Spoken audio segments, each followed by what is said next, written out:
Good evening, everyone. It's wonderful to see you here. My name is Professor James Harrison, and I'm the Director of Research at the Sydney College of Divinity, which is where you are. Tonight's seminar, Relating Science and Religion, is organised by the Australian Institute for Orthodox Christian Studies on behalf of the Science and Orthodoxy Around the World project. The acronym is SOW. The latter is run by the Institute for Historical Research of the National Hellenic Research Foundation at Athens, and it is funded by grants from the Templeton World Charity Foundation. Sponsored by the SOW project from the Templeton grant, tonight's seminar consists of 3 talks offered by, first, the Reverend Professor Denis Edwards, Professorial Fellow at the Institute for Religion and Critical Inquiry in the Faculty of Theology and Philosophy in the Australian Catholic University at the Adelaide campus. Second, Professor Peter Harrison, who is a Fellow of the Australian Academy of the Humanities, an Australian Laureate Fellow, and he is the Director of the Institute for Advanced Studies in the Humanities at the University of Queensland. And third, Protopresbyter, Dr. Doru Costache, co-founder and president of the Australian Institute for Orthodox Christian Studies, the organiser of the present event. The project, Science and Orthodoxy Around the World, of which we shall hear more in a minute from Mr. Nikos Livanos, gathers Orthodox and non-Orthodox researchers from throughout the world. Scholars, that is, with an interest in how the Orthodox Christian tradition articulates the rapport between contemporary science and theology. The Australian participants in the project are Professor Peter Harrison, as a non-Orthodox expert in the field, and Dr. Doru Costache, as an Orthodox scholar with an interest in the field. This seminar is the only official SOW event in Australia.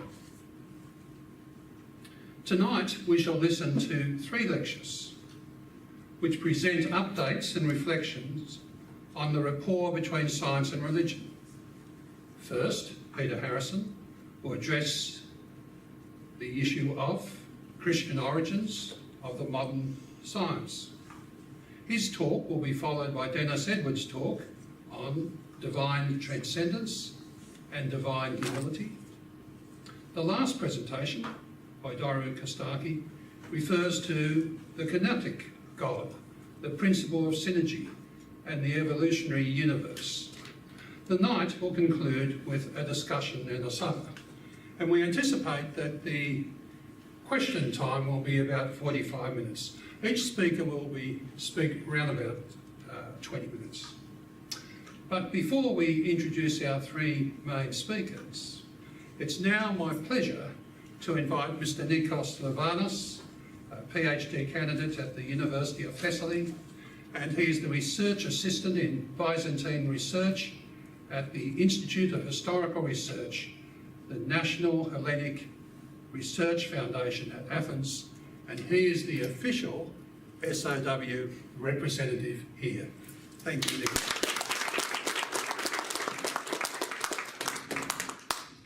Thank you very much, Professor. On behalf of Project Science and Orthodoxy Around the World and its director, Efthymios Nikolaidis, I would like to thank you all for being here. I would like to thank the Australian Institute of Orthodox Christian Studies for this magnificent organization, and especially Reverend Doru Costache for his work. I would also like to thank Reverend Denis Edwards and, of course, Professor Peter Harrison, who is member of the scientific committee of the project. We all know that there has been a large debate in science and religion especially in what we call the Western world, in Western Europe, in the United States, here in Australia. And there have been many talks for decades now concerning various issues. So, some time ago, in 2012, Professor Thimios Nikolaidis came to me and said, we have to do something on what is going on, science and religion, throughout the centuries in our world here in Greece, where we were, to study the texts, Byzantine texts, starting from late antiquity until the modern era, and see where we stand. So we initiated a project called Narcissus, Nature and Religion in Southeastern European Space, where we collected a variety of texts from late antiquity until the 20th century in order to study these complex and diverse relations between science and religion, we would call it today, but not necessarily in older times, and that's why we call it nature and religion, because science is a very modern and very technical word, and it cannot be applied to civilizations that existed many centuries ago. However, in our mind, we pretty much have the image of the relationship of man with nature, how he correlates with the technology of their own times. And what we did was to collect, do a research first and collect a variety of texts and see what these relations were. And in many ways, of course, you could visit the site and see there's much more work being done. The project is continued as we speak by other researchers. And there has been a magnificent, I would say, pendulum movement between views and stances throughout the centuries in the way that man sees nature in what later became the Orthodox world, the Eastern Christian world. This has been the main topic of study at the Institute of Historical Research, the National Hellenic Research Foundation in Athens, Greece. Now, this is an example of the database of the text we collect, the people involved. It's amazing how many people in different identities throughout the centuries, and which demonstrate this diversity in stances. But the question is, where do we stand today? And this question came out of the results of this project that showed more than anything else that in the Orthodox world, although there has been a dialogue, a science and religion dialogue in various topics, it is not really organized as it has been in the West. And we thought that, well, we should see what is the status of this dialogue today, what is the status of the relationship between science and religion in the Orthodox world today, and, well, what is actually going on in this field. So we started the project Science and Orthodoxy Around the World, funded by the Templeton Foundation, which we cannot thank enough for its support, and of course its funds, without which all this can happen, and the research. We have 10 researchers throughout the world who research texts in various languages and study the views and opinions by people who are engaged in the science and religion dialogue during the past 30 years. So what we do is that first, we map the dialogue. By mapping the dialogue, we mean that we have a database collecting texts, books, papers in journals, even internet articles, anything that actually presents the views of all those involved in the science and religion debate in the Orthodox world today. Furthermore, we thought that it would be a good idea to give future research, and present research, of course, a number of interviews by people involved in the dialogue, in order to gather these views and opinions, not only through their work, but through what they have to say to us today, at this standing moment. And this is something we'll collect. We will use some interviews, perhaps, for a documentary that we're making. I'll talk about this later on. And of course, we, on our website, we are gathering various texts by whoever wants to publish something on science and religion, but mostly texts appealing to a wider public and demonstrating views and opinions. The other aspect of the project is advancing the dialogue. Now, advancing the dialogue does not mean that we guide it. This is not our intention. What we want to do is to give a platform for those who want to be involved, for those who have something to say, on all the topics relating to science and religion. So we are organizing 3 major international conferences in Athens, one already accomplished in February 2017. It was quite successful. Many people came from throughout the world, especially the Orthodox world, the Orthodox countries, to give their opinions on various topics, and there was a wonderful discussion that took place. And I'm happy to announce that the outcomes of the conference will be published soon in a new series started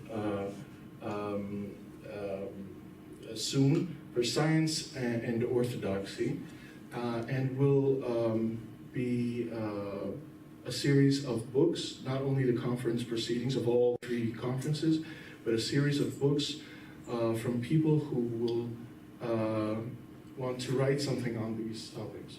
So we also have 2 workshops in St. Petersburg. It took place a few days ago. And in Belgrade next year, 45 papers commissioned by the project, by people who would like to put down their opinions on paper. And of course, we have 20 grants for younger scholars or younger researchers to publish papers in peer-reviewed journals on topics of their own choice. We already gave 10 grants right now. We had a call for 10 grants. It was quite successful. Amazing papers, which we will soon see, I think, by the end of the year. And what is our main purpose is to put the science and religion dialogue in the Orthodox world within the wider spotlight of the science and religion dialogue throughout the world. It's important to have the dialogue in the Western, what we call the Western world, hear the views and opinions of the dialogue that exists but is not heard, perhaps in countries of where the Orthodox Church is dominant. And we intend to bring together scholars and thinkers from around the world to discuss the issues. The third part is public understanding. We want everything that is discussed in the project to be discovered by the people, by anyone interested in the science and religion dialogue, not just by scholars. It is not something that is taking place only between scholars. We want people to hear views and opinions, want people to hear the main participants of the dialogue, and to be part of it, everyone produce their own opinions and agree or disagree. For this, of course, we have a series of lectures throughout the world, not only in Athens, Belgrade, Bucharest, London, Moscow, and of course Sydney. And the web portal, which has a variety of texts that anyone can read, and a full-length documentary film, which will be disseminated, hopefully, in 2019 to television channels, and freely for whoever wants to download it and see it.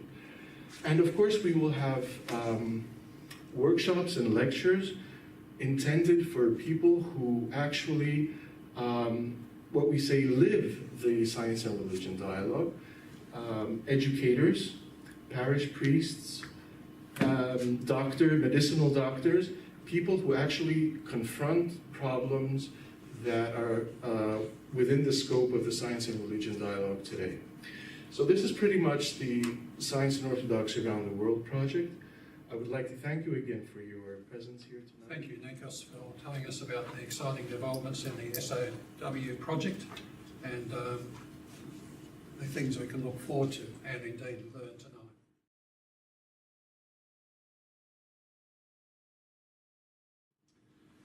Well, it's my great privilege to introduce to you Professor Peter Harrison. He is an Australian Laureate Fellow and Director of the Institute for Advanced Studies in the Humanities at the University of Queensland. Prior to taking up his present post at UQ, he was the Andreas Idrios Professor of Science and Religion and Director of the Ian Ramsay Centre at the University of Oxford. He is the author of over 100 articles and chapters. His 6 books include The Bible, Protestantism and the Rise of Natural Science, 1998, and most recently, The Territories of Science and Religion, Chicago, 2015.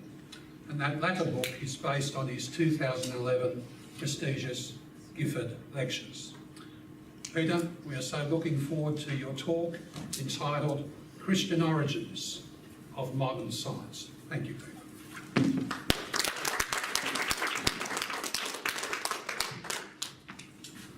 Thanks, Jim, for that welcome, and thanks to the Sydney College of Divinity for its hospitality. I'm also grateful to Doru for his invitation to speak here. Say something briefly about my involvement in this project. This is something I've been deeply interested in, because in typical science and religion dialogue, the Orthodox tradition has been conspicuously absent, and my involvement on the scientific committee is not, as you'll discover this evening, a function of my intimate knowledge of the significance of the Eastern Orthodox tradition in relation to scientific developments, but rather as a very interested observer and someone who's learned a vast amount since I've been involved in this, and presumably I will continue to do so this evening.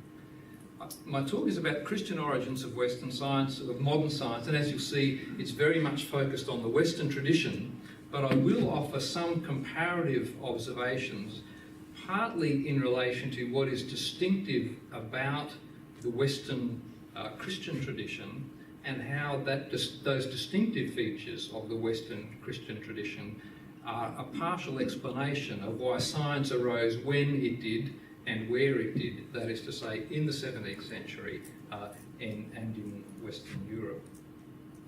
So I'm going to talk essentially, as you can see, about 4 things. I'm going to talk about how religion played into the issue of motivation, how religion gave social legitimation to scientific practice, how religion provided presuppositions without which science would not have been possible, and then how religion also contributed to, or Christian religion in particular, the specific methods of inquiry that are distinctive of modern science as it begins in the West. So to start with motivations, and I'm going to say very little about this, except that virtually, although we often hear in public discourse the idea that there has been a perennial battle between science and religion in the West, and that science evolved in the West essentially in opposition to religion, exactly the opposite is the case. That without religion, science never would have got off the ground. And that's partly the thrust of much of my research and publication. So I'm just going to really, the tip of the iceberg this evening with these 4 aspects of how religion has played this positive role and a necessary role without which I would argue science never would have taken place. So what are the motivations of the specific individuals who are involved in the emergence of modern science? And if we think here of key figures like Galileo, Isaac Newton, René Descartes, Robert Boyle, Kepler, all of these figures were committed religious believers. There is no doubt about that. And this is even the case with Galileo, who remained a committed Catholic to the end, in spite of clearly this opposition he received from some elements of the Catholic Church. Galileo was actually a member of the secular clergy to the day he died. So, motivations, as I say, I won't say much, but I'm just going to give you two examples of the way in which key figures were motivated by their religious beliefs and said so. And we have here Johannes Kepler, and Kepler, I think, is actually a more important figure for the development of modern science than was Galileo. And the reason for this is, as we'll see, he developed the key three planetary laws that Newton was subsequently to convert into the single universal law of gravitation. But you can see here what Kepler has to say about what motivated him to his astronomical inquiry. He sees astronomy as essentially and intrinsically theological activity, and that's why he is motivated to do it. His original vocation was with the church, but he now sees that studying astronomy is as religious a vocation as was his original vocation with the church. There's a kind of interesting Lutheran twist to this here, which I won't go into in much detail, but there's a Lutheran notion about vocation that's actually underpinning this conception. And one other example, Robert Boyle, a key figure in the development of modern chemistry. Some would say the father of chemistry, and you may have come across Boyle's law in your physics class at high school. P1 V1 equals P2 V2. Ringing any bells? Maybe not. But anyway, here is Boyle on how he understands his scientific activities. So, discovering unto others the perfections of God in the creatures, that's what he sees science as being about, is a more important religious act than these particular rituals of sacrifice. Rational contemplation of nature is philosophical worship of God, or reasonable worship of God. This is actually a quote from the New Testament. So one of the right ways to worship God is through scientific practice.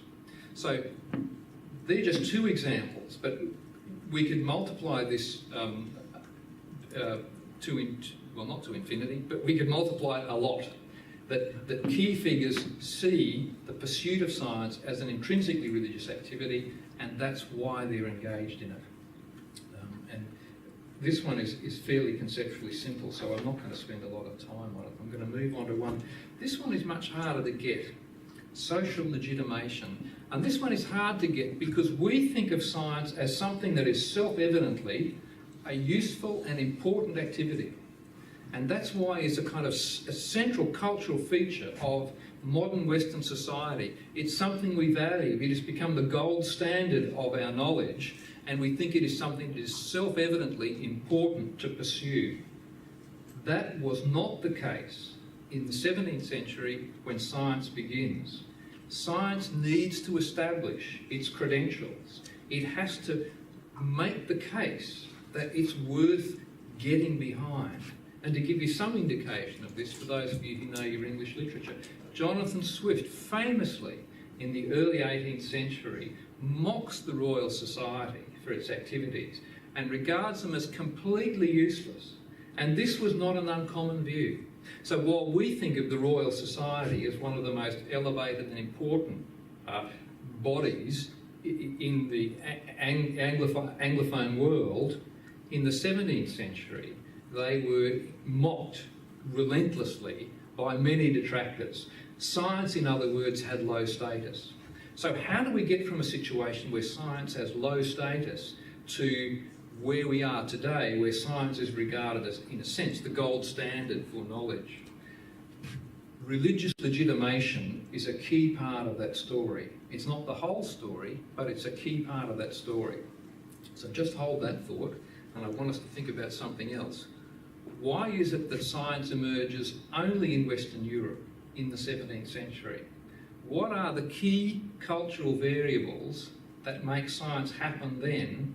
And crucially, here's the crucial part, it's not just that we have brilliant scientific minds, but science is consolidated.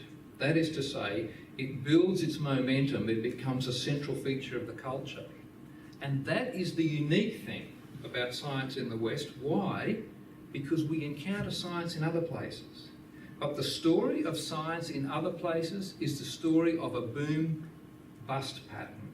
Science does not consolidate anywhere else except in the West. So when we're trying to explain the phenomenon of the status of science in the West, what we have to explain is not merely brilliant people coming up with scientific ideas, but why culture gets behind it and backs it and why it consolidates. And the classic contrast cases are ancient Greece, where we have science, but it doesn't consolidate. Medieval Islam, where we have science, but it doesn't consolidate. And China, where we have science and technology, but they don't consolidate it there either. And the reason that science is not consolidated in these contexts, and indeed I would suggest the same is true for the Greek East, is that there are other things that are valued and that have a value that either are equivalent or greater than how science is understood. Okay, so why do we value science? How does it get to be consolidated in the West? Religion is a key part of the story. Okay? And again, the shorthand version of how this, it's a long, complicated story, but just to give you some ideas, the key thing is values. We have to have a set of values that give rise to the notion that science is something that ought to be pursued. And the first person in the history of scholarship to cotton on to this is the sociologist Robert Merton. Merton's a very interesting figure. He gave us terms like self-fulfilling prophecy and unintended consequences. So he's a key figure in the sociology field, but his early work, his PhD work, was actually done on the sociology of science. And he was very interested in the question that, in a sense, I put before you: why does science take off when it does? And crucially, why is England, in particular, a centre of scientific activity in the 17th century, culminating in the work of Newton, for example? Why England? Why the 17th century? And he looked at the composition in this book here, Science, Technology and Society in 17th century England, and gave a sociological analysis of the makeup of the Royal Society. And this was his analysis, that if you look at the makeup of the Royal Society, what you find is that Puritans are disproportionately represented in the membership of the Royal Society. Now, since Merton, there have been challenges to this notion of Puritan origins of modern science, and there is certainly something to these challenges. So I wouldn't want to go all the way with this notion that was developed in the 1930s and 40s, not only by Merton incidentally, but by Dorothy Stimson. I wouldn't want to go all the way with that, but what I would say is the question that Merton is asking is exactly the right question. What are the values that underpin science? And they're not scientific values per se, they're moral values or they're religious values. And he thought that the values of Puritanism were the kinds of values that made possible for science to get up and running and to be consolidated. What specifically are those values? I wish I had the time to spell them all out, but I think a key part of the values are to do with a particular Augustinian understanding, going back to the Church Father Augustine, 5th century, about the human condition as a fallen condition, and the need to restore not merely the fallen condition of human beings, but the fallen condition of the world. So a strong view of original sin, in other words, combined with an activist understanding of how we must overcome what original sin has done to both us and to the world. And just to give you a specific example, Francis Bacon is really, I think, a key person. Francis Bacon, Lord Chancellor in England, 17th century, doesn't do scientific work per se, but sets out sets of arguments about why we ought to back science and why the Kingdom of England ought to put its money behind science. And here's what he has to say, and this will give us, that's him there, nice collar, but here's what he has to say about how science ought to be legitimated, where it derives its religious legitimation from. So man by the fall fell from his state of innocency and his dominion over the creation. So there are two aspects to the fall. One that's moral and one that's a loss of our control of nature. And he goes on to say, both of these losses we can fix up in the present life. One through religion. So our moral deficiencies can be addressed through religion. But the loss of our control over nature can only be addressed if we invest in science. That's what the purpose of science is, the redemption of nature, the restoration of the control that we used to have over the natural world in our original state of perfection in the garden. So the classic story of Adam and Eve in the garden. Adam named the animals. Basically, the animals did what they were told. After the fall, Adam is expelled from the garden. The creatures rebel and become wild. We get wild weeds and all kinds of things. So the aim of the redemptive exercise is to re-establish control over nature. How do we do that? We do it through science. So science becomes... So the whole purpose, the whole justification for the pursuit of science is for Bacon tied up in this notion of a fall from original perfection and an attempt in part to regain that. Okay? So it's slightly different. Religion fixes up the moral, science fixes up the physical, as it were. Now let me give you one other example from Bacon, and this is where I think we see a big difference between the Western tradition and the Eastern tradition. So here is Bacon again. And Nikos said at the outset about science, science is not the term they're using at this period in history. They're talking about philosophy and natural philosophy, and that makes a key difference. Our idea of science doesn't kick off until the 19th century. There are no scientists until the 19th century. That's when the English word is invented. Right? These guys regard themselves as philosophers. They're doing philosophy. And here is Bacon on the point of pursuing philosophy. It's not to be sought for resolution, and I'll come back to what that means, but to a reinvesting to the sovereignty and power which he had in the first state of creation. So it's the point he made before in the previous slide, but I'll just expound that a little bit more. But let's look at the second one as well. The true ends of knowledge, and he's saying the same kind of thing, and not for the pleasure of mind, but for the benefit and use of life.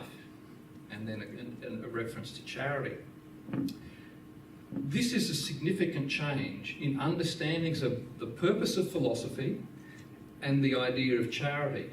The purpose of philosophy classically was to do with the perfection of the intellect. In the Aristotelian conception, we are the aim, the goal of life is the perfection of what human beings, what their unique features are, and that is rationality, reason, intellect.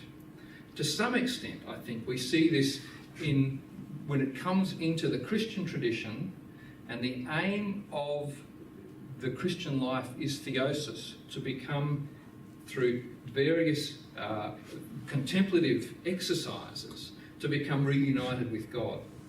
The Protestant reformers are dead against this conception, although, okay, that's an overstatement, because some people argue that Luther does have a conception of theosis. But here, a key Reformation idea theologically is that we do not become perfect, but rather, in spite of our imperfections, we are justified before God. Okay? So that the aim of the Christian life is not to become perfect. The aim of the Christian life is, in a sense, to reside in the perfection of Christ, whose perfection does the job for us. So we are reckoned or regarded as good without actually becoming good. Okay, now this is a vast overstatement of a key difference between East and West, right? It's a very crude black and white version, but it will do for the purpose of the exercise, because what is being said here is, and this is what Bacon is wanting to argue, that the whole philosophical conception of perfecting the individual is a mistake. We should forget that and seek to re-establish dominion, not over ourselves through the perfection of our intellectual life, but to re-establish a dominion over nature. And science becomes the means by which we do that. And I would argue that's a very distinctive understanding of the West, and it arises out of a distinctive, it begins in Catholicism, and it's quite specific, particularly in Calvinist understandings of justification. And that's what we see in Bacon himself, although there's much more that could be said to qualify that, right? So we're dealing in big picture stuff here, but that's basically what I want to argue. Now, if we go on to what's the empirical evidence that might suggest that there's something to this, if we look at where we can locate scientific activity in the 17th century, in this key period, right? Was this up? Has this always been up here? Okay, right, let me click again. A lot of it's going on in England, right? And this is a very crude measure, okay? It's a very crude measure, but it's very interesting. How do we account for this? And how do we account for the fact that Spain is not even there, right? So France is at least largely Catholic, although there's a Huguenot population. Italy's going to be Catholic. Germany is going to be mixed. The Dutch are going to be Reformed, more or less, as the Danish, the Flemish, Polish Catholic, Swedish Reformed. And of course, Eastern Europe is not represented at all. But the key thing is, where is Spain? It's a hugely important civilization at this period of time. It's totally Catholic and it's completely missing from the equation. Okay. Now, as I've said, the stats are fairly crude, but I'm dealing in big picture stuff here. So what all of this suggests is that there is something rather distinctive about the Christian tradition as we see it in an exaggerated form in Protestantism. I'm not saying that Protestants are the only ones who are doing science, but I do think that Protestantism plays a huge role in legitimating scientific activity. So Descartes is Catholic, Galileo is Catholic. They're hugely important. But the consolidation of their work doesn't take place in Italy, and it doesn't take place in France. Interestingly, it takes place in England. Okay? So that's the kind of point I'm wanting to make. You don't have to be a Protestant to be a good scientist, but Protestantism gives rise to sets of values that really will help consolidate scientific activity. And my colleague Stephen, who teaches at an institution just down the road, University of Sydney, in this really important book about the emergence of the scientific culture, here he is, he's talking about legitimation and consolidation, which are really the two key things that I would stress are important about the rise of modern science. It's not just having smart people doing science, it's consolidating it and giving it social legitimation, not from a separation of religion and science, but from their coming together. Science and religion were more separate in the Middle Ages than they were in the 17th century, and their coming together in the 17th century is a key part of why science takes off in the West. Okay, so that's the legitimation story is the hard one to get, I think, because we don't naturally tend to think in these terms. We don't think in these terms because science has so much status at present. Okay, but it didn't in the 17th century. Right, let me move on just to the last two things that I want to talk about. Presuppositions. In order to do modern science, we need a quite distinctive set of presuppositions, and the one I'm going to talk about as key is laws of nature. I'll come back to Kepler. Kepler comes up with these incredible laws of nature that are mathematical in their form. The first one is that planets move in ellipses around the sun with the sun at one focus. The second law is that, and you can see the second law there is actually the purple, that planets carve out an equal area under the curve in equal times. Okay, so those areas A1 and A2 are equal. And the third one is really quite remarkable, that the square of the period of the orbit, the time it takes to move around the sun, is directly proportional to the cube of its axis, the distance between the planet and the sun. So the square of the... Why? Why is that the case? Why does maths turn out to be predictive of what's going on out there in the world? Eugene Wigner famously talked about the unreasonable effectiveness of mathematics. Well, Kepler's answer is it's a theological one. That God instantiates or puts in place mathematical relations. And were it not for that, says Kepler, the world would not be mathematical. We would not understand the world in terms of mathematical laws. And all the references to Aristotle there, and this is that's the third law, T squared equals A squared, the square of the period of the cube of the, it's actually the half of it's the semi-major axis, but we can talk about that later if you're interested in maths, but you're probably not. Aristotle doesn't think maths apply to the natural world. Kepler thinks they are, and he thinks that for theological reasons, because he has a doctrine of creation and an idea of God as a mathematician. That's a key presupposition for modern science. It doesn't happen before the 17th century. No one thinks about laws of nature in that way before then. And just to give you an example, Descartes, René Descartes, the famous French philosopher, is the author of the notion of laws of nature. And what are laws of nature for Descartes? They're not regularities that just happen to be inherent in nature. They're laws that God directly imposes on nature. So when we're studying laws, they are laws literally that God has instantiated or promulgated. That's what Descartes means by law of nature. And this is the first time we get an understanding of laws of nature in that sense. And then the English guys pick this up. They don't agree with Descartes about much, but they agree that God is the author of the laws of nature. Here's Robert Boyle. Laws of motion are not a function of matter. They're not intrinsic to matter. They're imposed on matter by God. Samuel Clarke, you may not know him, but he's probably the most important theological philosopher of the 17th, 18th centuries. And he is a Newtonian. He's the guy who argues with Leibniz. There's a famous correspondence between Leibniz and Clarke. But again, the course of nature is nothing else but the arbitrary will and pleasure of God acting on nature. That's what laws of nature are.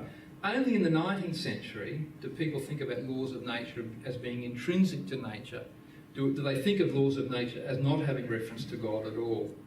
And it follows from this then, as Newton will say, and this is a key thing. Notice he's talking about philosophy still, but let's substitute science for that. To discover the laws that God chose, not the ones that he might have. So God could have chosen any number of laws. Why is it that the square of the period is proportional to the cube of the axis? Why is that? Why isn't it the square and the square? God could have done it anyway, says Newton. In order to find out, we have to do experiments. Right? We have to do empirical investigations. So the justification for empirical investigations that discovers the inherent laws of nature is a function of this theological conception of God as instantiating or imposing laws of nature on the material world. And that leads us kind of neatly into methods of inquiry. So the Aristotelian science that this new science replaces, Aristotle is not an armchair scientist. He believes in observation, but he believes in common sense observations. Light stuff falls slowly and heavy things fall quickly. That's what we observe. Why would we think things are otherwise? So you've kind of got to think counterfactually to get science up and running. Think how God might have done things in a theoretical way. Why would we not be able to intuit directly from basic observations, as Aristotle says, rather than lots and lots of observations conducted under tight experimental conditions? And that brings me to this point here, and it gets back to part of a strongly Protestant view of the fallenness of human beings. Calvin and Luther, just look at the Luther quote, because that really sums it up. We can't know nature, because after the fall of Adam, our reason doesn't work anymore. Okay? And the point about Calvin, and this is his so-called total depravity, that after the fall, it wasn't just a moral lapse, but our intellect and our senses were damaged as well. Given that, what do we need for knowledge of nature? Well, it follows that we're not going to have very good knowledge of nature. We're going to have probabilistic knowledge of nature. We're going to have to do lots and lots and lots and lots of experiments. We're going to have to use instruments to help our weak senses. We're going to have to a community working on it, and it's going to have to be a long-term project. All of this is very new, and I'm cutting a long story short here, but I'm getting close to my 20 minutes, so I've got to stop. Here's Robert Hooke, who is the first curator of experiments for the Royal Society, a key figure, the guy who came up with the inverse square law at the same time as Newton. Some people think before Newton, but anyway. Every man has an innate corruption, right? Original sin. What follows? These are the dangers of human reason. Our reason is unreliable. The remedies can only proceed from this new experimental approach. That's what we need. So original sin, ironically, paradoxically, surprisingly, figures crucially in the origins of experimental science. And here we have, what are the key features of experimental science? It's probabilistic. Aristotle said we can demonstrate rationally how nature is. The experimentalists say, no, you can't. We only see appearances, we don't see the essences of things. It's corporate. We need lots of people. We need something like a royal society. You think about the huge numbers of people who are engaged in scientific activity now. That's the legacy of this view. And it's cumulative. It takes a lot of time. Experimental rather than speculative, all I mean by that is that knowledge is based in experience, not reason, because we can't trust our reason. Our senses have fallen, that's why we need telescopes and microscopes. And we need to investigate nature aggressively, because nature itself has fallen and is no longer transparent to us. It's opaque. It's difficult to understand. So wrapping it up, experimental method then is like a therapy. It's a therapeutical regimen that we need to overcome the limitations of reason and the senses. Okay, so it's time to wrap up. And wrapping it up. So historically, science, Christianity and science have interacted in a number of different ways. The picture is complex, and I've given you a very simple black and white version that really needs to be nuanced in lots of ways, but I've only got 20 minutes. So 16th and 17th centuries, religious factors played a positive role, not merely in the emergence of science, think here motivations, but its consolidation and persistence. Think here about the legitimation question. Legitimation, okay. We also need a new set of presuppositions and laws of nature, which is a new idea, provides that, and it's theological in its origins. And then how does an idea like the fall, quite specific Christian notion, work? It actually feeds into notions of experimentation. And that, folks, is where I'll leave it. Thank you. Thank you, Peter, for a scintillating talk. That was deeply informative for us who do not understand the development of science, but I think we all do a bit better now. Thank you so much. Our last speaker tonight is Dr. Doru Costache. He is a Protopresbyter of the Romanian Orthodox Diocese of Australia and New Zealand. He is the co-founder and president of the Australian Institute for Orthodox Christian Studies.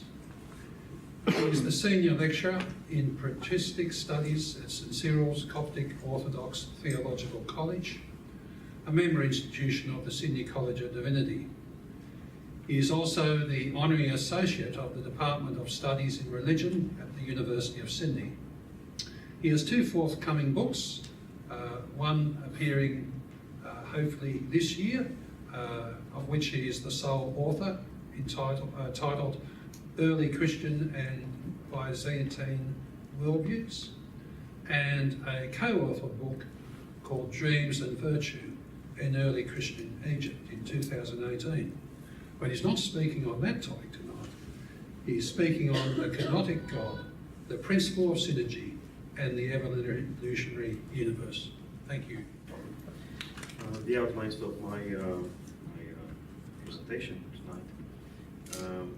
I'll be talking about what challenges me first and foremost.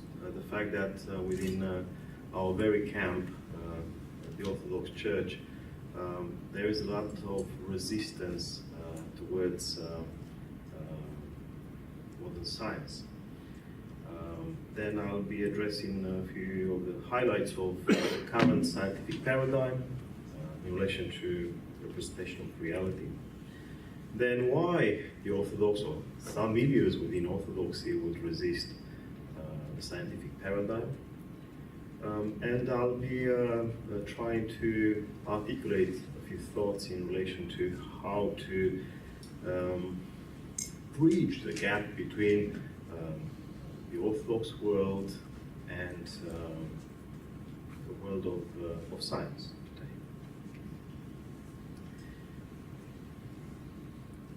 Now, Orthodoxy isn't a monolithic tradition. Most people would say Orthodoxy is one, unchangeable.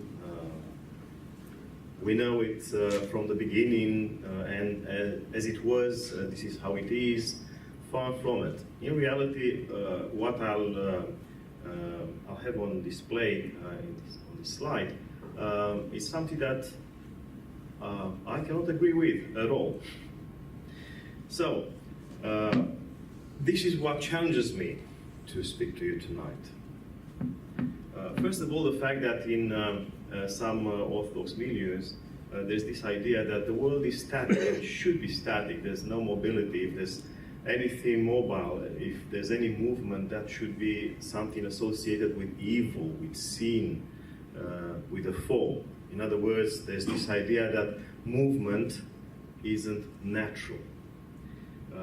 Then there's the idea that everything that exists in nature, in God's creation, is produced supernaturally by extraordinary acts, which is a nice thing, whatever, to think about, you know, the fact that we are all God's creation and we are God's creation, but I think the way this thought is articulated in those particular Orthodox milieus isn't traditional at all.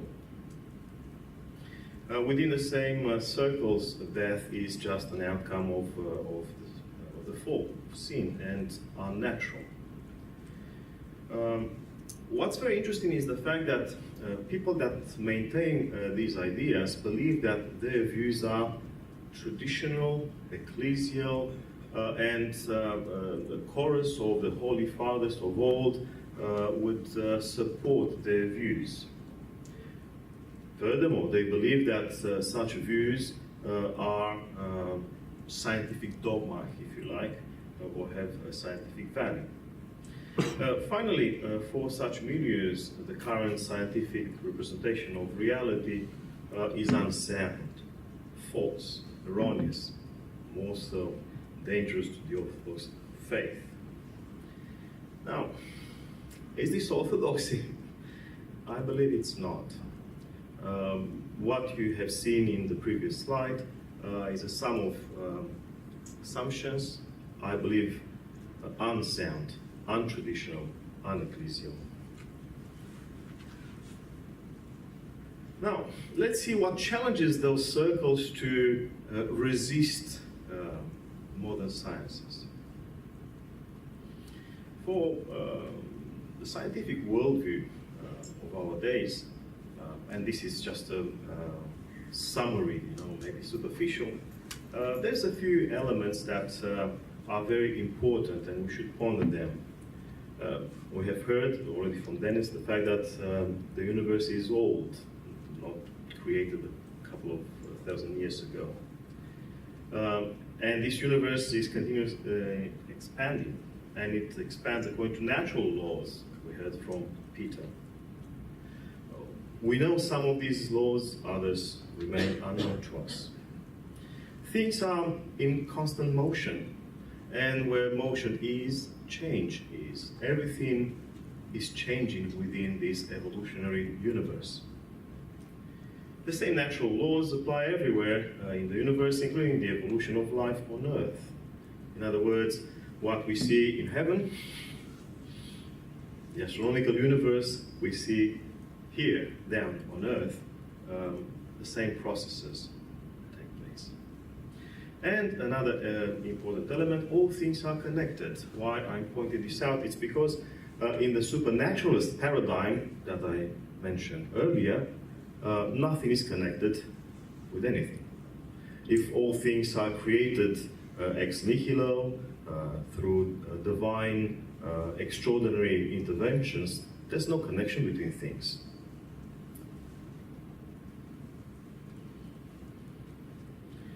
Now, are these stances, these ideas that I have simplistically maybe summarized, dangerous? They put in danger our faith? I believe they don't. They represent the current description of reality. The way Christians in the past have known other descriptions of reality, like the Aristotelian universe, the Ptolemaic universe, Galen's medical sciences, and so on and so forth. The way in the past, the early Christian theologians, the fathers of the church, have referred to the scientific paradigm of their time, sorry for using science in that inappropriate way, if they did that, why wouldn't we do the same today? Well, not to refer to Ptolemaios and Aristotle, but to Hooke and Dawkins and so on and so forth, our friends. Now, why would some Orthodox resist this kind of scientific description of reality, the evolutionary universe, for instance? I believe that there's something problematic behind this kind of resistance. First of all, it's their misinterpretation of creation as an act resulting in a perfect world. It's a mythological belief. It has nothing to do with the scriptures. If you look at the scriptures superficially, it all begins with God creating the heaven and the earth, and it ends, if you look at the last couple of chapters of the book of Revelation, with new heaven and new earth. And it's a development. It's a progression towards perfection. Perfection isn't something that used to be or happened originally. It's something that is supposed to come. Then another reason for their reluctance is the supernaturalist conviction that nothing in the universe exists by other means than God's special interventions. Of course, when you hear about natural laws, natural evolution, and so on and so forth, in the current scientific paradigm, you can get scared if you believe that everything that happens in the universe is, produced by God directly, without any mediation on the part of the potentialities within the creation, the natural energy of the universe. Then there's this mythological conviction that natural movement is a derailment from the original perfection. Those who love history and ancient history particularly know of the myth of the ages. You see this in the Greek poets of antiquity. The Golden Age, followed by the Silver Age, the Bronze Age, the Iron Age, and so on and so forth. It's all about fall or falling lower and lower, and everything is caused by movement. The more things move, the more things get corrupted. Now, apart from these aspects that are very questionable, traditionally speaking, ecclesially speaking, doctrinally speaking, scripturally speaking, there's a legitimate claim and a legitimate reason that I guess should stir some sympathy for the people that believe all these things. Namely the fact that the current scientific discourse is fraught with 18th century ideological convictions, atheism, naturalism, that's the opposite of supernaturalism, positivism, agnosticism, and so on and so forth. You can understand why people that construe themselves as traditionalists resist the sciences when the sciences are presented by their poor parole, if you like Dawkins or Hooke and others, in the wrappings of atheism. Atheism has nothing to do with science, I dare say. So, is there any reason why contemporary Orthodox should oppose science? Again, I would say no.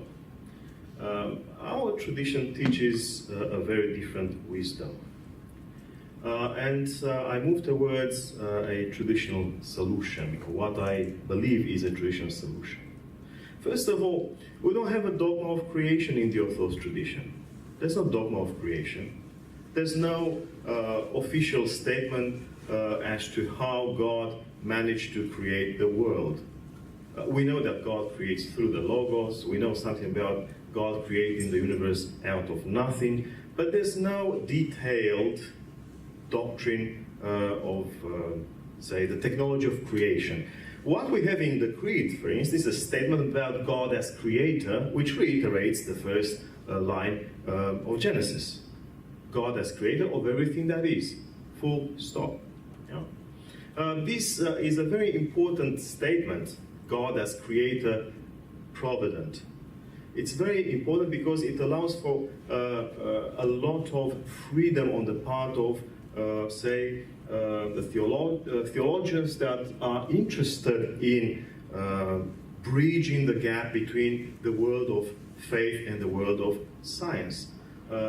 When you don't have to provide a description of reality, a theological description of reality, but you make a statement, a theological statement about God, you actually don't get into any trouble because you are an equal partner in that conversation. Yeah? A scientist that believes that he or she is supposed to be atheist because it's a scientist, he or she is no longer a scientist, it's a philosopher.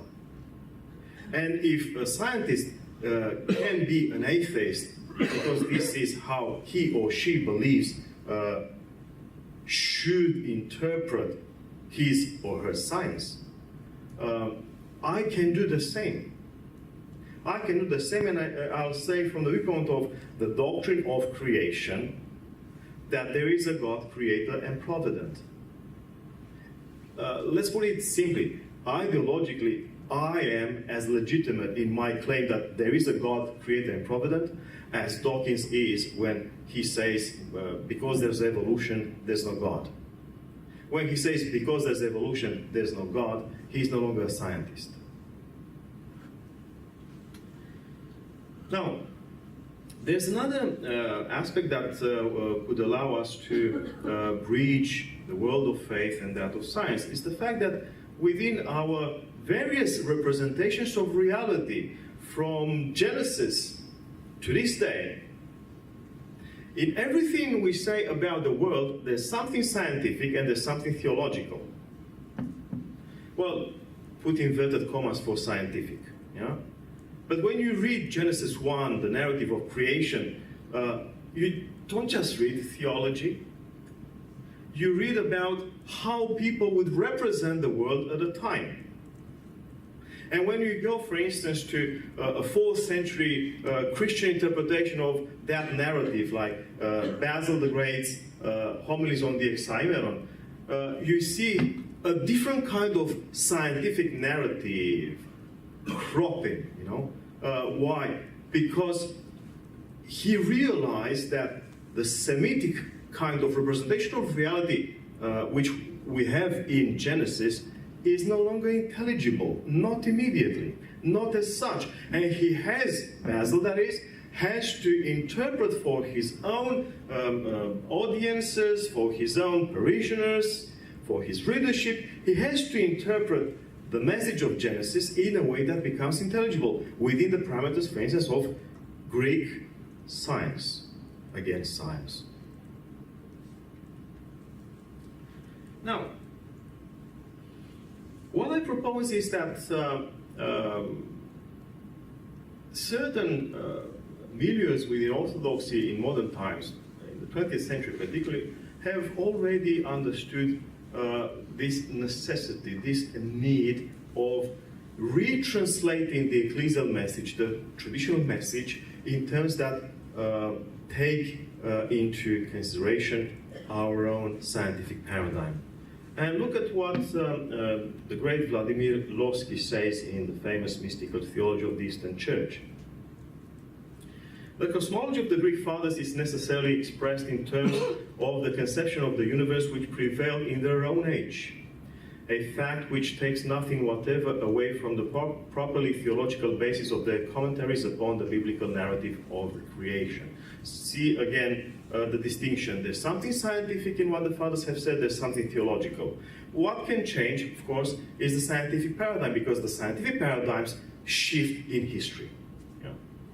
The fact that St. Basil the Great in the 4th century interpreted, say, the heavens according to Ptolemaic paradigm doesn't mean his interpretation is basically wrong, because it draws on a, well, outdated science. his theological view on that science is something that we should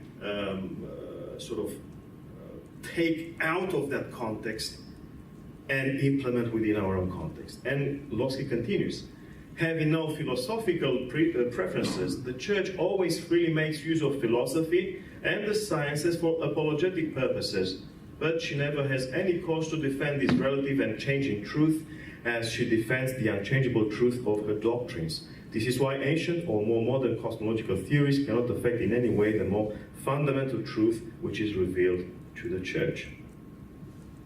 Now, given the current paradigm, which is expansionist and evolutionary, in order to convey the traditional message of the Christian worldview, we must look for appropriate witnesses within tradition. Why I say this is because in those milieus, Orthodox milieus that I mentioned earlier, they have a propensity towards selecting from the body of tradition only what seems to backing up their position against the sciences of today.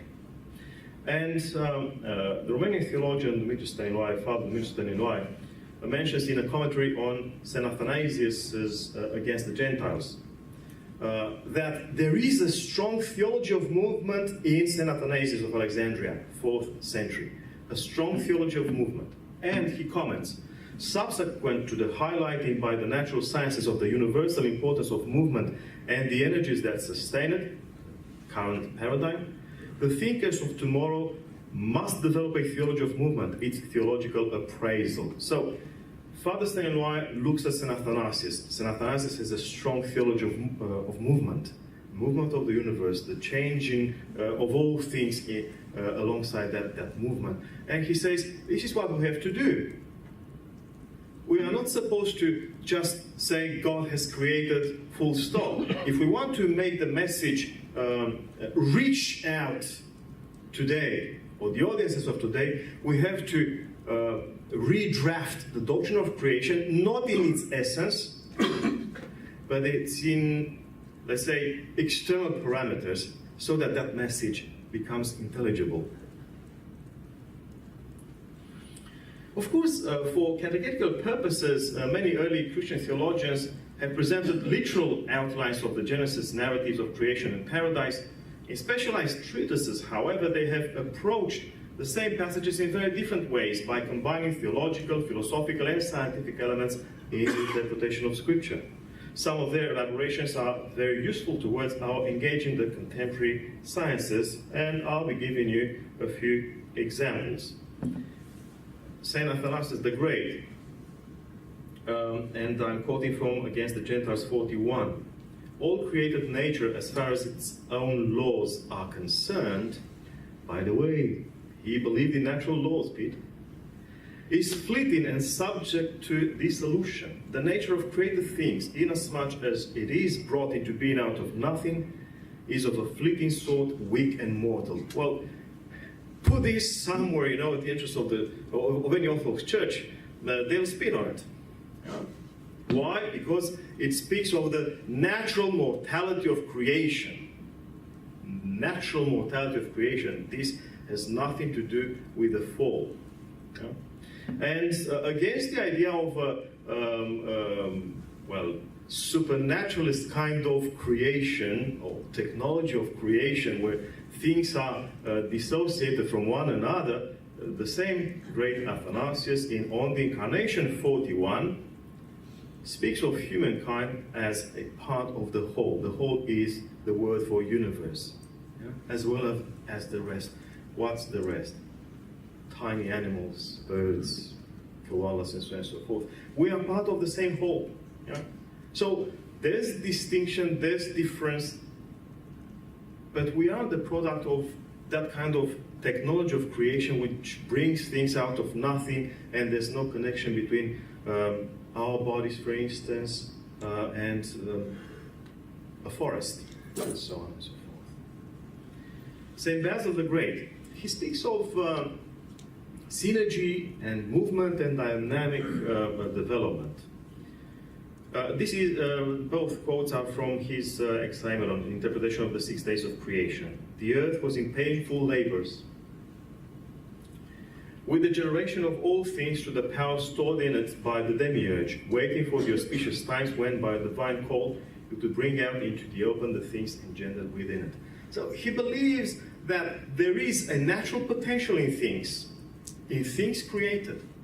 God endows all things created with this natural potential for development.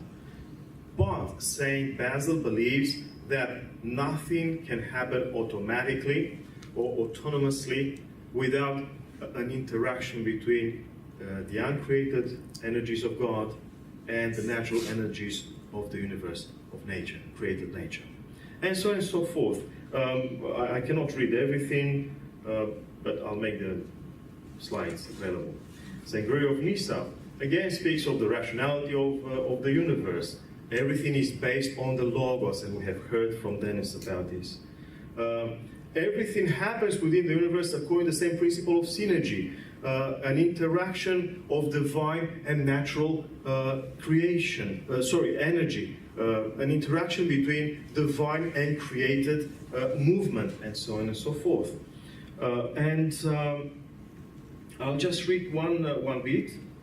Look at the third quotation there, which is very interesting. Why? Because, as I said, for most Orthodox today, movement is sinful and change is sinful. Therefore, if we agree somehow with the idea of a movement, of an evolutionary movement, that's definitely part of the whole makeup of a fallen, sinful, corrupt world. Gregory, however, speaks of the nature of things. As motion, movement, is not conceived merely as local shifting, like the orbit of the moon, but is also contemplated in change and alteration. The wisdom of God has transported these properties and wrought unchangeableness in that which is ever moving, and change in that which is immovable. So there is something stable in things, something that doesn't change. There's something that always changes. And you'll see this later on in St. Maximus, repeated perhaps in a more clear way, perhaps less paradoxical. And now an author from the end of the 4th century, early 5th century, Nemesius of Emesa, he's not considered a saint, but he was a disciple of the Cappadocians. I only recently started to read Nemesius, and I was amazed by what he says. The Creator linked up each order of creation with the next so as to make the whole universe one and again. Again, the same idea of the wholeness of creation, the unity of created nature. But look at the next one. When the Creator passed from the creation of plants to that of animals, we may suppose that he did not leap from the one order to the next and suddenly make creatures endowed with the powers of locomotion and sensation. Rather, he advanced towards this end by slow degrees and seemly moderation. Sounds evolution to me. 4th century, 5th century. When God passed from the irrational animals to create a rational living creature, the human being, he did not introduce this rational creature abruptly, but led up to it by the development in certain animals of instinctive intelligence, of devices and clever tricks for self-preservation, which make them appear almost rational. Only after them did God bring forth the human being, the truly rational and living creature. Well, you can forget about Nemesius because he's not a saint. A footnote there. And St. Maximus, my last witness, again, the idea of the unity of the creation, things coming together, things converging within the one world. Why? Because, and that's the end of the first passage, all creation admits of one and the same absolutely undifferentiated principle, the fact that all things are created actually. So the fact that we have a doctrine of creation doesn't mean that all things are created separately. All things share, however, in the same created nature. And all things that have been brought into being, into existence, must move, says St. Maximus. And in moving, they participate in God on the one hand, and on the other hand, that's the last passage there. All created being has been set in motion and continues to move according to the principle and mode of expansion and contraction. Diastole, expansion, contraction, systole. Words that we have in English, diastolic movement, systolic movement. But in St. Maximus, this is a technical vocabulary, which means what? Change. Things change. Things change. They move and change. Well, you tell me if this isn't evolutionary universe. Now, to sum up what I have very briefly, superficially outlined above, how can we put these elements in a contemporary idiom? How can you make this kind of traditional message intelligible, at least, if not acceptable, to a science-based culture?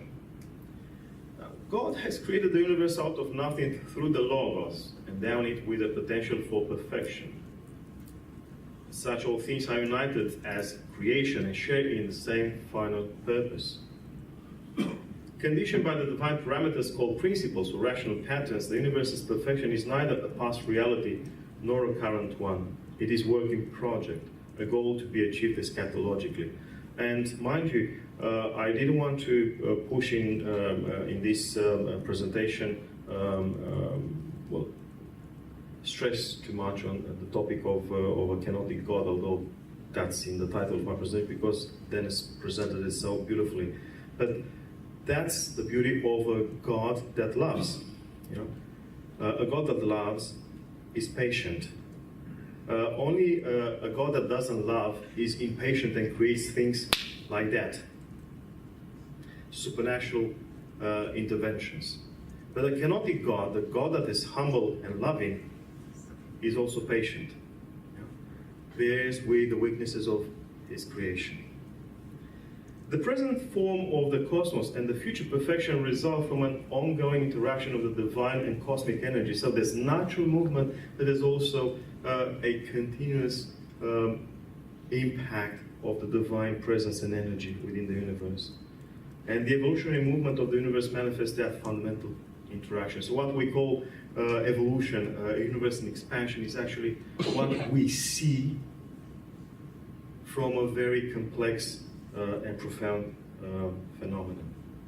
And the engine of the universe's motion is the principle of synergy, all this interaction, which attests to a God who, albeit omnipotent, is also kenotic, humbly and patiently working through the natural development of the creation.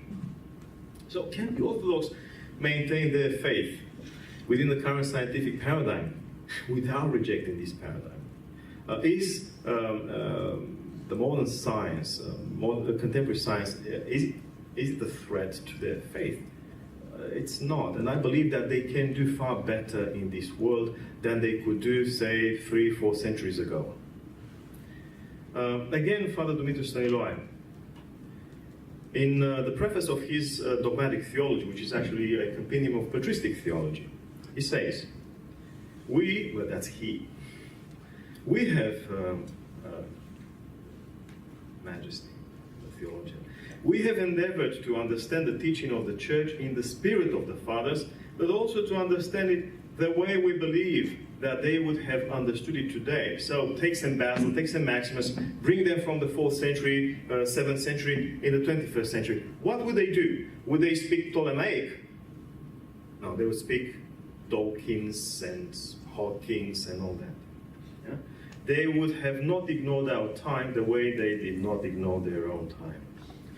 And that's pretty much it. Nice logo of the Australian for Orthodox Christian Studies. Thank you very much. Thank you, Doru, for a wonderful lecture, just helping us to see how the Orthodox resistance to modern science is not necessarily so, and using, indeed, the patristic authors to demonstrate that it need not be so at all.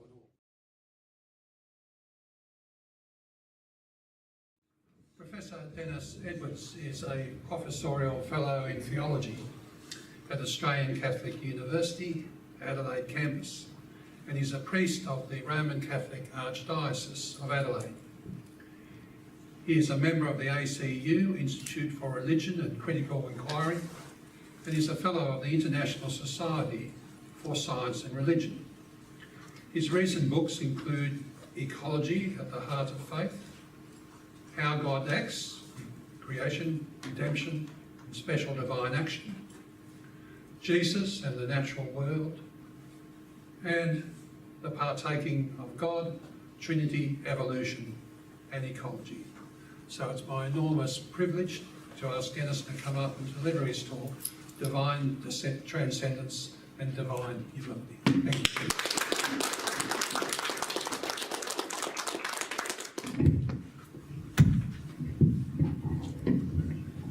Thank you very much, Jim. It's great to be here with you all this very special moment. Thank you, Doru, for organising us. I'm delighted to be here. I want to speak with you tonight about what I think is a crucial aspect of the science theology discussion. And it's really about the relationship between God and God's transcendence and God's engagement with the natural world. In other words, it's about transcendence and immanence. Or put another way, I'm trying to explore with you a little bit how we might think about God's presence to creation and God's transcendence as also being God's humility. So I want to talk about divine humility tonight.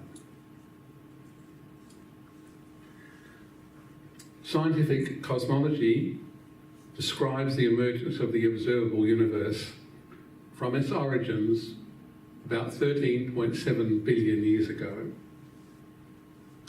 Evolutionary biology tells us of life evolving from 3.7 billion years ago. How can we think of the Creator's presence? How can we think of God's transcendence in relation to the integrity and the proper autonomy of the evolutionary processes that the sciences describe? On top of this issue, there's another one. Theology after Darwin has to do with the costs of evolution. Evolutionary science makes it clear that predation, competition, death, pain, extinction are built into the 3.7 billion year history of life on Earth. This pushes theology to a deeper reflection on the relationship between the transcendent God and what St. Paul calls the groaning of creation.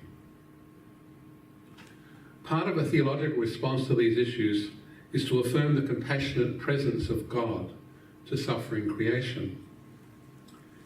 But it's sometimes supposed that a high view of God's transcendence is opposed to the idea of a God who is radically present to creatures in self-giving love. I want to propose to you tonight, briefly, that two of the great figures of Christian theology, Irenaeus and Athanasius, represent a tradition in which the true nature of divine transcendence finds expression in down-to-earth, self-humbling love. According to them, it is the love revealed in the cross of Jesus that characterises the divine act of creation. So firstly, Irenaeus. For Irenaeus' Valentinian opponents, the world of matter and flesh arises from disastrous discord among the 30 eons that make up the divine pleroma.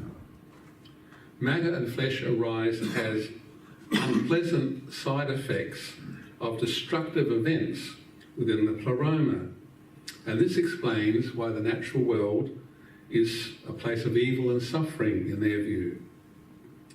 As Irenaeus says, in their view, matter and flesh take their beginning from ignorance, grief, fear, and bewilderment.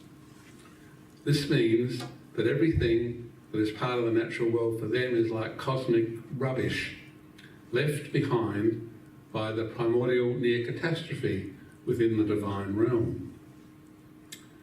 By contrast, Irenaeus insists that the creator of the world is the one and only fully transcendent God, who creates through the two hands of the Word and the Spirit.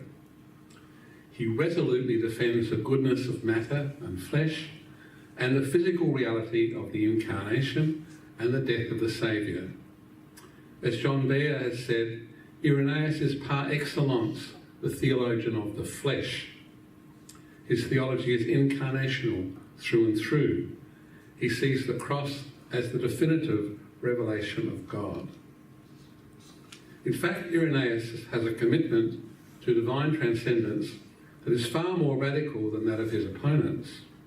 For him, there is no hierarchy of transcendence, simply the world of creatures and the one fully transcendent God. While for his Gnostic opponents, the divine and the world of creatures are on a continuum like a great chain of being, for Irenaeus there is absolutely no continuity between God and creation. God is the only reality, the only thing that really is. And over against God, called into existence out of nothingness by God and held in being by God, is everything that God creates. Irenaeus often expresses the radical transcendence of God through the axiom he takes from the shepherd of Hermas. God contains all things and is contained by no one. God is without limits, contained by nothing, yet contains everything that exists. How can there be a contact between such a God and creatures? Michael Schlusser points to how Irenaeus resolves this issue. The apparently insuperable metaphysical obstacle constituted by divine transcendence is overcome purely by the initiative of God in divine love. Irenaeus responds to this apparent metaphysical gap by systematically bringing together God's greatness, and in the Latin text that's magnitudo, and God's love. And in the Latin text we have from Irenaeus, it's delexio. When speaking of our language for God, he says that when we use words like intelligence and light of God, we do so only in a way that points to what is far beyond the limited human meanings of these words. He goes on to explain that when we use such words of God, God is spoken of in these terms according to love, secundum delectionem. According to greatness, however, God is understood to be above them. The incomprehensible God makes God's self known only in love. Following Schlusser, I will draw attention to the way Irenaeus maintains this magnitudo delexio pairing in three quotations from the extraordinary chapter 20 of Book 4 of Against Heresies. In the first, he combines magnitudo delexio with the axiom that God is uncontained and contains all things. So he writes, "Therefore, according to greatness, there is no knowing God, for it is impossible for the Father to be measured. But according to his love, for this is what leads us through his word to God, those who obey him are always learning that God is so great, and it is he who through himself established and chose and adorned and contains all things, including in this all things us and this world of ours, and we therefore were created along with those things contained by him." If one thinks only of the divine greatness, knowledge of God would be impossible. But the love of God that finds expression in the Word provides a completely different result. We can know God in the Word. We can know the God who creates all things, including the human, through God's Word and wisdom, the Spirit. So in another quote, "Therefore there is one God who made and finished all things by word and wisdom. But this is the Creator who also entrusted this world to the human race, who according to his greatness indeed is unknown to all of his creatures. For no one has searched out his height, neither of the ancients, nor of those who are alive today. But according to love, he is always known through him, through whom he established all things. This is the Word, our Lord Jesus Christ, who in these last times became a human being among human beings in order to join the end to the beginning, that is, humanity to God. The knowledge Irenaeus speaks of is a loving knowledge given in the Word of God, the Word through whom all things are created, who is the Word made flesh. It is this same Word we find in the biblical promises, which enabled the prophets to speak of the divine economy. So he writes again, the prophets foretold that God would be seen by human beings, as the Lord said, blessed are the clean of heart, for they shall see God. But according to his greatness and inexpressible glory, no one will ever see God and live, for the Father cannot be contained. But according to love and humanity, and because he can do all things, to those who love him, he grants even this, namely to see God, which is what the prophets prophesied, because things impossible to human beings are possible to God. A human being cannot see God on its own, but he voluntarily will be visible to human beings to whom he wills and when he will and how he wills. Whereas in Exodus it was said that no one can see God and live, Irenaeus proclaims that in Christ we do see God, and that in seeing God in Christ we will truly live. Those who see God in Christ are in God and receive life. As he says in the very well-known text, the glory of God is the living human being, and the life of the human being is in seeing God. Irenaeus has no quarrel with the Gnostic view of the transcendence of God, but what he also insists is that Christians know the transcendent God because they know the love of God revealed in Christ.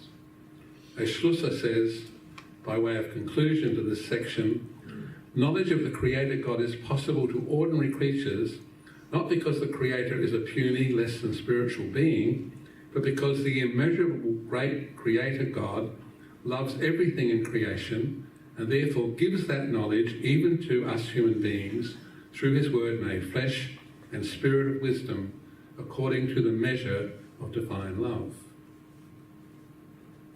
To Athanasius, the God beyond all being and the divine loving kindness. For Athanasius too, God is radically beyond all creaturely limits, the God beyond all being, beyond all comprehension. But this God is boundlessly generous to creatures and intimately present to them. For Athanasius, the creation is the relationship by which the incomprehensible God is the generous source of existence for finite created beings. He too always sees creation from the perspective of Christ, the incarnate Word who died on the cross. For Athanasius, the saving work of Christ on the cross manifests the character of the divine nature as merciful love, philanthropia. In Athanasius' thought, creatures have no reason for their own existence. They exist out of nothing at every point. They're unstable of themselves because they don't exist of themselves. They exist only because of the divine benevolence by which God continually creates each entity through the Word and in the Spirit. His insistence against his opponents on the full divinity of the Word and the Spirit means that he has a radical view of the immediacy of God the Trinity to all creatures. He directly opposes a dominant assumption of his time, shaped by Platonism and shared by many Christians, including his opponents. In this widely held assumption, a created intermediary, such as the Logos, is needed between the all-holy, transcendent God and created entities. Creatures participate in the Logos participates in God, but is not fully God, isn't the all-holy and eternal God. For many of Athanasius' contemporaries, the very transcendent otherness of God seemed to make the idea of a direct and immediate relationship between God and creatures unthinkable. It seemed to compromise the divine transcendence of the all-holy God. On the other hand, from the perspective of the creature, it seemed impossible that creatures could bear the unmediated touch of the all-holy God. As Peter Lighthouse suggested, it seems that for these Christians, there needed to be a buffer between God and the world of creatures. But for Athanasius, there's no such buffer. There is no intermediary between God and God's creatures. God is immediately present through the Word and in the Spirit, and Word and Spirit are fully divine, sharing fully in the unchanging divine nature. How is the infinite difference between God and creatures overcome for Athanasius? As for Irenaeus, this gulf is bridged by God alone. There's no created intermediary. Of course, Athanasius shares with his opponents the biblical teaching that God creates through the Word, the Logos. But this Logos is no intermediary, but the very presence of God to creatures, the uncreated Word who comes down to creatures, who condescends to be with creatures in self-humbling love. Referring to the Colossians hymn, Athanasius writes, "For it is clear to all that he, Christ, was called the firstborn of creation, not as being of himself a creature, nor because of any kinship or essence with all creation, but because the Word condescended to the things coming into being when he was creating them at the beginning, so that they be enabled to come into being. For they would not have withstood his nature, being that of the unmitigated splendour of the Father, if he had not condescended by the Father's love for humanity and supported, strengthened, and carried them into being. In both creation and incarnation, the God who is radically beyond creatures condescends to be directly present to creatures out of generous, compassionate, divine love." Carl Anatolius points out that Athanasius radically transforms the idea of divine transcendence by means of the biblical categories of divine mercy and loving kindness. So Athanasius develops his thought in a distinctively Christian, Christ-centered way. In creation and incarnation, there's a simultaneous contrast and interplay between two attributes of God: God's radical beyondness and God's goodness and loving kindness, the philanthropia. Because of the divine attribute of loving kindness, Anatolius points out, God can transcend God's own transcendence. So he writes, characterizing God primarily in terms of philanthropia and mercy, attributes whereby God can transcend God's own transcendence, explains why no mediated being is needed and how the incarnation accords with the divine character of God's being and the divine deportment in the creation. So God's action in the incarnation and God's action in creation are as one. The character of God in creating is in full accord with the kenotic character of God revealed in the incarnation. In both creation and incarnation, the Word of God is a self-humbling God. Commenting on Philippians 2:5-11, Athanasius rejects the opponent's view that Jesus was first a creature and then advanced to divine status. On the contrary, the Word was always God, and in taking flesh and accepting death on the cross, he was not advanced, but rather humbled himself. For Athanasius, then, Christ is the descending, self-humbling God. His self-humbling is for the sake of our advancement, that we might be deified as God's sons and daughters. In Athanasius' view, God's self-humbling in creation and incarnation springs from the love of the triune God and belongs to the divine nature itself. In Athanasius' account, a divine self-abasement, humility, is integral to the biblical character of God. This divine humility belongs to the divine nature directly, rather than to a separate mediating being, and enables direct contact between the transcendent God and God's creation. Anatolius goes on to point to the way Athanasius' Christological redefinition of divine nature as self-humbling love is taken further in Gregory of Nyssa, who in his catechetical orations takes up the notion of divine power and redefines it. Gregory writes, in the first place, that the omnipotent nature was capable of descending to the human's lowly position is clearer evidence of power than great and supernatural miracles. God's humility is a greater miracle than the greatest of miracles. God's transcendent power is not so much displayed in the vastness of the universe, or the lustre of the stars, or the orderly arrangement of the universe, or his perpetual oversight of it, as in his condescension to our weak nature. We marvel at the way Godhead was entwined in human nature, and in becoming human did not cease to be God. So to conclude these thoughts, Michael Slusser shows how Irenaeus clarifies the concept of divine transcendence by constantly seeing it in relationship to the earthiness of the divine love expressed in the incarnation and cross of Christ. Carl Anatolius points out that in Athanasius, the transcendence of the divine nature is restructured and redefined as the divine self-humbling love of the incarnation and the cross of Christ. This brief exploration suggests the following 5 points by way of conclusion. For both Irenaeus and Athanasius, the understanding of divine transcendence is determined by Christology. For both, it is the self-giving love of the cross that is central to this perspective. Third, for Irenaeus, it is divine love manifested in Christ that bridges the ontological distance between God and creation, so that God's relationship with creatures is determined not only by the divine magnitudo, God's greatness, but also by the divine love, the dilexio.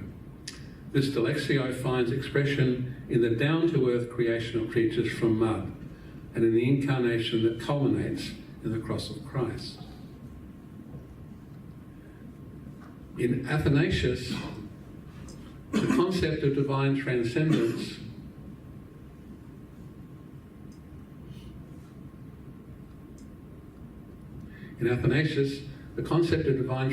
is reconstructed in terms of the biblical notions of God's descending, self-humbling love. This self-humbling, which is characteristic of God's action in both creation and salvation, belongs to the divine nature itself. This line of thought is further developed in Gregory of Nyssa's notion of divine power, where he redefines it in terms of the loving self-abasement of God in the incarnation, so that the self-humbling love expressed in the incarnation is not the opposite of divine power, but the supreme expression of divine power. Theology has always taught that God can act only in accordance with the divine nature. For Irenaeus and Athanasius, this nature is revealed in the Christ event as a self-giving, self-humbling, radical love. The kenotic love of the cross is the very love that is at work in the creation, acting in and through all processes described in the sciences that have their own integrity. Self-giving, humble love is at work in the emergence of the universe, the evolution of life on earth, with all its costs and all its wonderful outcomes. This self-giving love, kenotic love, can enable us to affirm the compassionate presence of God and self-giving love to all the creatures in our evolutionary world, a love that accompanies creatures in their groaning, promising them their liberation and their fulfillment in Christ. Thank you for your kind attention. Thank you, Denis, for what was an absolutely fascinating lecture, and for your meticulous exposition of Irenaeus, Athanasius, and Gregory of Nyssa, and helping us to see how their close study of key Pauline texts not only have relevance in terms of creation and indeed our soteriology, but indeed for the whole enterprise of science itself. So thank you so much.